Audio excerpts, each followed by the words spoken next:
What's going on to RapNerd? And since the Kingdom of Planet of the Apes dropped over the weekend, what better time than to rank the franchise of the Reboot series now? Now, let me start by saying that I love all of these films, so whatever my ranking is, if it doesn't agree with your ranking, this is no way a slight to any of these films. I watch them a lot, I own them all, so I just had to put that out there as a disclaimer before we get into it. So at the bottom of the list is Kingdom of the Planet of the Apes, and really this movie is great. I like it more now when I reviewed it a few days ago because I've been thinking about it a lot since seeing it, and it just poses so many strong things that I love about it. The VFX are amazing as usual, cinematography is great, even the character development with all of the new characters that we learn about, and it asks so many questions and opens so many doors. Like, I really enjoy this, and to me this shows that this franchise is strong. You keep going as long as you have the right person writing and the right person directing. The only reason this is pretty much on the bottom is because I've lived with it less time than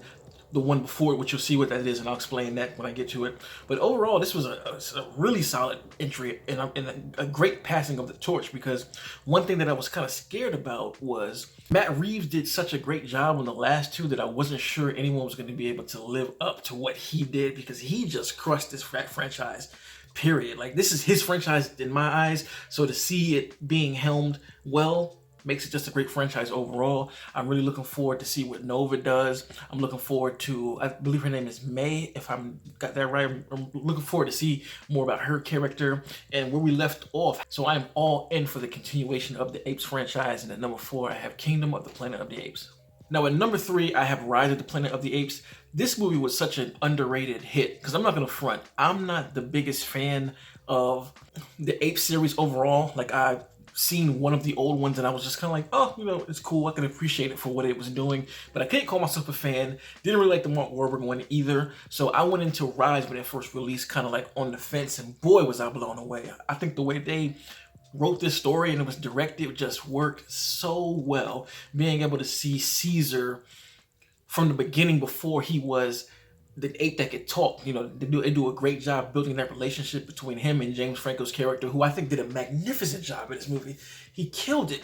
His ability to be so sincere as well as just heartfelt as like the father of Caesar, you just really buy into that relationship, and he just sells it so damn well. And you see these different escalations that happen, you know, while trying to teach Caesar these things, and you see him going through that, being happy with Caesar and then having to turn to his father who's losing it to dementia. It's just such a heartbreaking relationship, but it's played out so well. James Franco is like one of the, he's a shining star in this film, as well as Caesar. I think both of them did such a great job. And I think, what, that Andy Serkis that did those movies too? I'm not 100% sure, I didn't look, but that relationship is great. And I love seeing just how the slow build of things happen. You know, it starts out with Caesar learning, and as he learns, he starts to notice things, and it gets to that one moment when he yells, when you get to see like the whole film shifted. I remember my theater was just like, when he did that, because it was just so built up well, and it's just a great movie. There's so many sequences I think about, like especially when the apes first like escape and they're swinging through the trees of like neighborhoods, and you see people outside just enjoying themselves, and leaves start to fall, and it's just kind of ominous, and everyone's like, what's going on? And they look up and you see the apes like go, you know, just flying by. Excellent. So I love this movie, as you can tell. So at number 3, I have Rise of the Planet of the Apes. At number 2 is War of the Planet of the Apes. I believe that this was such a strong end to the trilogy by Matt Reeves. For him to not only continue this incredible character study on Caesar, but it seems like he's been able to maintain the two character bond throughout all of the movies. You know, the main characters, if you will. You know, in the first one, like I said, in Rise, it was James Franco and then Caesar, and then here it's Caesar and Woody Harrelson's character that are the main two, and they just run so parallel until it all amalgamates at the end, and you start to understand Woody's character even more.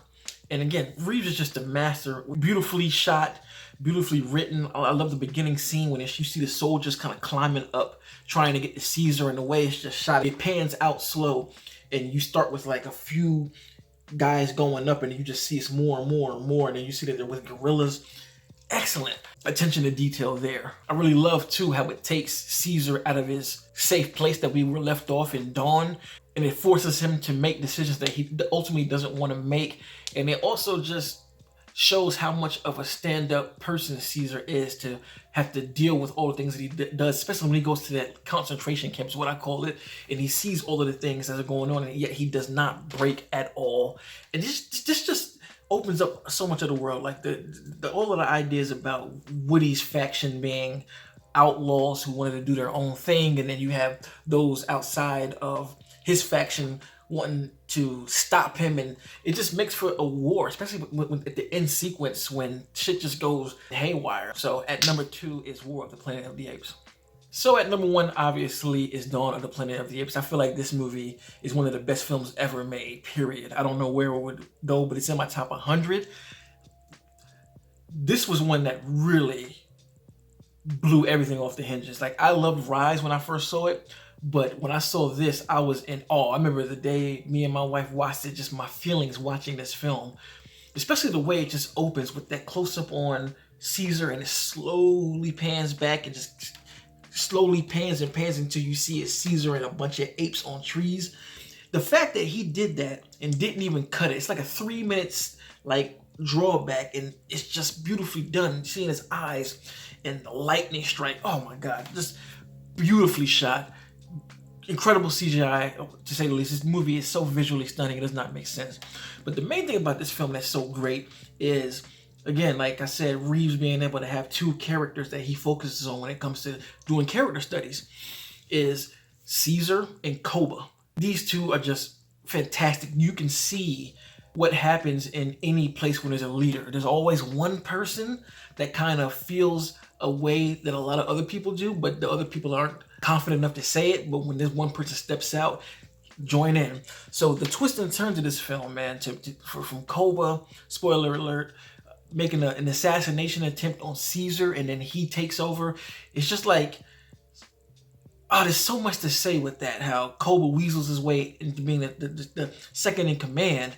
And it's like, was this his plan from the jump, or did he kind of just get tired and fed up of what Caesar was trying to do? Was obviously Caesar was all about peace. The fact that he would always send men back who tried to come up to see, to them, he sent them back fine. But Koba, on the other hand, does not give a shit about that at all. One of the best scenes is when Koba goes to where those military men are, and he's acting like a dumb monkey, and he's doing like, he picks that rifle up. Man, incredible scene. And of course, you have Gary Oldman in here doing a fantastic job as the leader of this civilization that's trying to get power back. This movie just works everywhere because it's really an ensemble cast. There are a lot of humans and a lot of apes, and I think the balance of getting both groups right and making them both interesting is what makes this movie the best, in my opinion. I don't think any film has done it as good. And again, War of the Planet of Apes was great, but the main human in that movie was Woody.